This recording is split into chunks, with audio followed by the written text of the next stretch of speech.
Pangmatagalang solusyon para bumaba ang presyo ng mga produktong petrolyo ang panawagan ng ilang PUB drivers ngayong may panibago na namang oil price hike. Mula sa Quezon City, may unang balita live si James Agustin. James?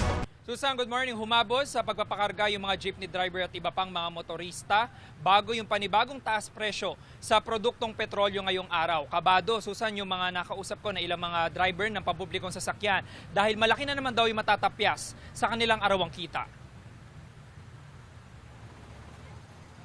Para hindi abutan ng taas presyo sa diesel, nagpakarga muna ang jeepney driver na si Marlon bago bumiyahe sa rutang Muñoz Pier. 200 piso ang pinakarga niya dahil ito lang ang hawak niyang pera. Mahirap po talaga dahil napakahirap na rin ng biyahe ngayon. Hindi kagaya ng dati.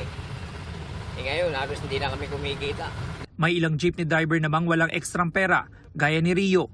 Kaya pagkakasyahin muna ang diesel sa 2 ikot sa rutang Pantranco Muñoz. Dagok na naman po. Mahirap na naman po sa biyahe. Hindi, no choice. Magtsatsaga po.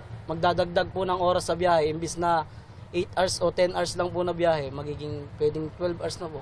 Hanggang 4 pesos and 60 centavos per liter ang taas presyo sa diesel, habang 1 peso ang dagdag sa gasolina epektibo ngayong araw.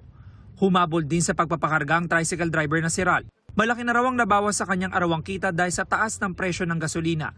Mahal ng bili niya yun, tapos taas ng gasolina. May mga pinag-aaral pa po kami. Sabi ng mga driver, maganda kung magkakaroon ulit ng ayuda ang gobyerno, pero mas hiling nila ang pangmatagalang solusyon.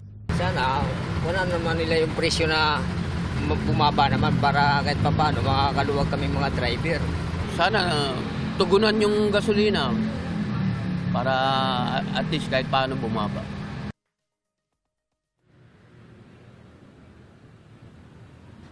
Samantala, Susan, diskarte ng maraming motorista ay humanap ng mga murang gasolinahan gaya na lamang po dito sa FPJ Avenue kung nasaan ako ngayon. Kanina ay may punto na nagkakaroon ng pila dito dahil alas 8 ng umaga pa po yung epektibo, yung kanilang taas presyo sa produktong petrolyo. Yung Manilitas mula po dito sa Quezon City, James Agustin, GMA News.